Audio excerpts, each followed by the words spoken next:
So, welcome to tonight's reading from the novel Lost Horizon by James Hilton. We stopped at the end of chapter 4 and we are beginning to read from chapter 5. The next morning at breakfast, Mallinson said to Conway, "Did you succeed in getting any sense out of that Chinese fellow after I went to bed last night?" "We didn't talk for long," Conway answered slowly. "I'm afraid I got no definite promise out of him." At that moment, Chang entered and asked them politely if they had slept well.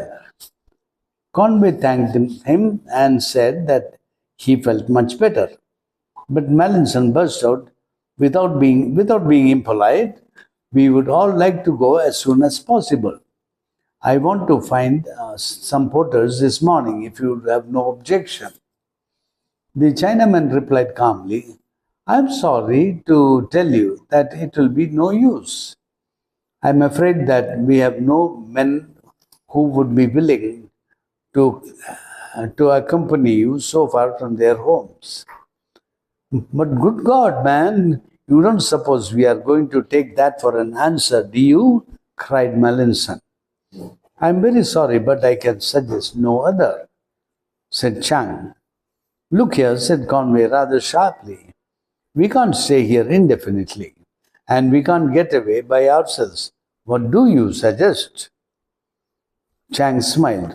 "From time to time, we need certain things from the outside world, and they are brought to us by parties of porters.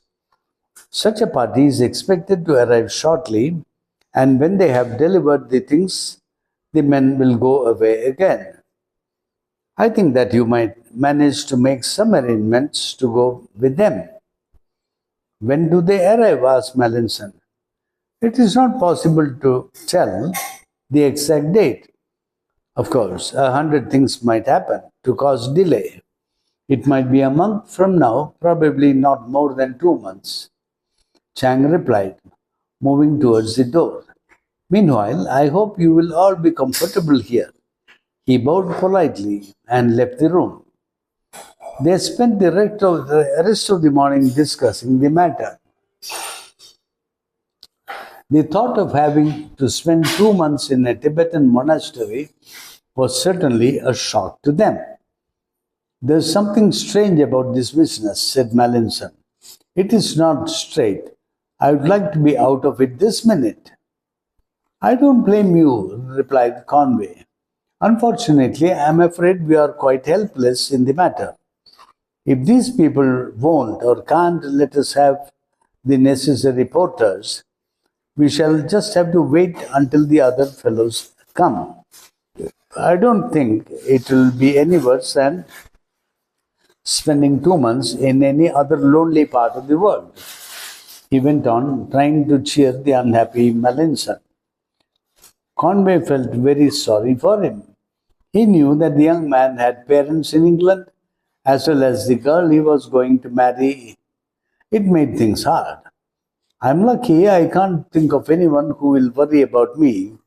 But of course, it's worse for those who have friends and relatives," he said. "2 months here won't kill me either," said Barnard with his usual good humor. "My people won't worry. I've always been a bad letter writer." "Don't forget that our names will be in the papers," Conway said. "The plane will be reported missing, and the people will think we were killed when it crashed."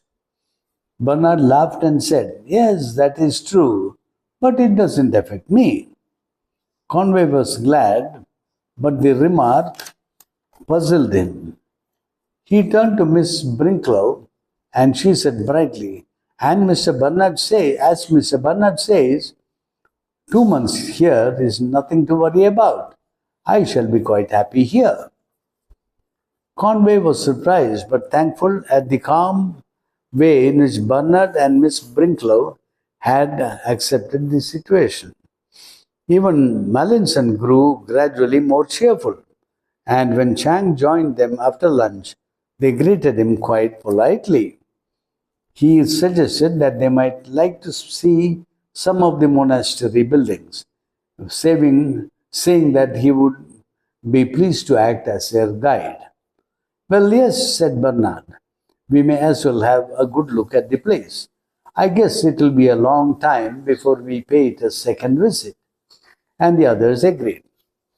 Shangri-La was not the first monastery Conway had seen, but it was easily the largest and the most unusual. They passed many closed doors, but even so, their tour lasted for the whole afternoon. Conway felt a growing excitement. He recognized many priceless treasures which were real museum pieces. There were beautiful old vases, ancient carvings, and paintings which were more than 1,000 years old. There was also a very fine library containing thousands of the most valuable books.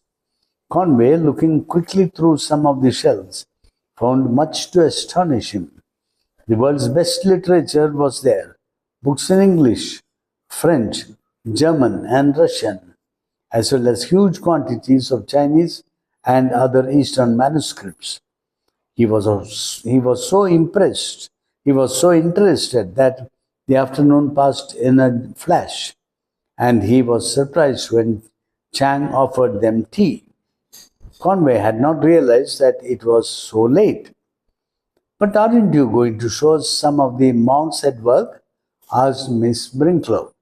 And Chang replied politely, I'm sorry, that is impossible. The lamas are never to be seen by visitors to the monastery. That's a real pity, said Bernard. I should like to have met the head lama. I'm sorry, Chang said again, and led them through a beautiful little garden with a lotus pool at the center. At the other side, there was another room which, to Conway's great delight, contained a modern grand piano. He found this in some ways the greatest surprise of a rather surprising afternoon. Chang explained that the lamas had a great admiration for Western music, particularly that of Mozart, and that some of them played very skillfully. Bernard was chiefly interested. Can you please check if it's recording? Bernard was chiefly interested in the transport problem. Do you mean to say that this piano was brought here by the path we came along yesterday? He asked in amazement, and Chang replied, There's no other way. At that moment, some Tibetan servants brought them bowls of scented tea, and they were followed by a girl in Chinese dress. She went quietly to the piano and began to play most beautifully. She herself was as beautiful as the music. She had the long, slender nose, high cheekbones, and soft, pale skin of the Manchu, and her mouth was like a pink flower. She was quite still except for her long fingered nails. As soon as the piece was finished, she made a little bow and left. Chang smiled after her and then turned to Conway. I hope you enjoyed it, he said. Who is she? Asked Mallinson before Conway could reply. Her name is Lo Sen. She has much skill with Western music. Like myself, she has not yet reached full lamahood. I should think not, indeed, said Miss Brinklow.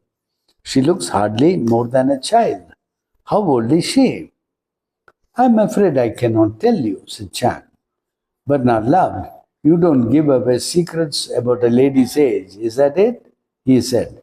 Exactly, answered Chang with a faint smile, and left them before they could question him further. That evening, after dinner, Conway left the others and walked out into the calm, moonlit courtyards. The air was cold and still, and Karakal looked nearer, much nearer than by daylight. Conway was physically happy and satisfied, but in his mind there was a little stir. He was puzzled.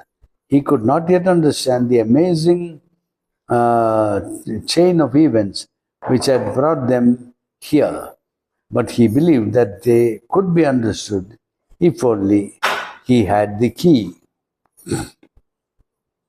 Passing through the courtyards, he reached the terrace, leaning over the valley, and looked over the edge into the blue black emptiness below.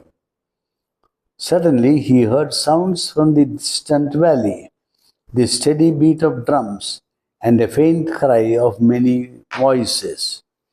Two Tibetans walked silently across the courtyard to the wall at the far end of the terrace.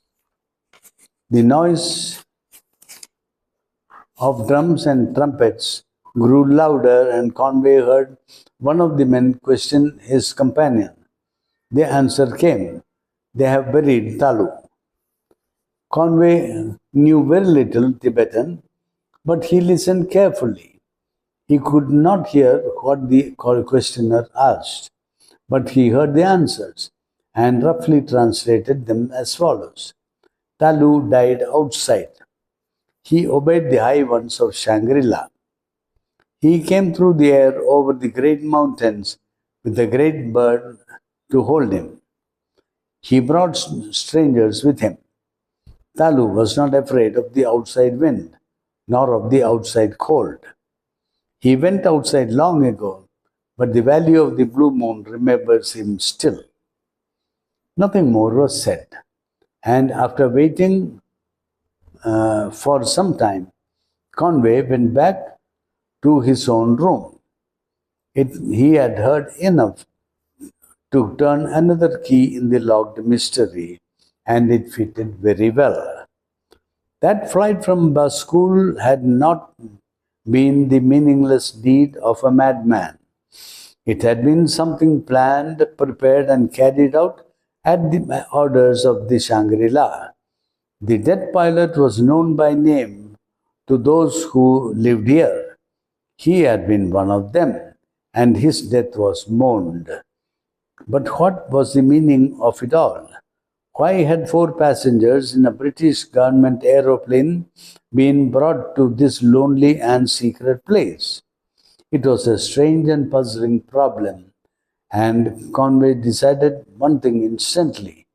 He would not tell his suspicions to anyone, neither to his companions who could not help him, nor to Chang, who doubtless would not help him. That's the end of chapter 5.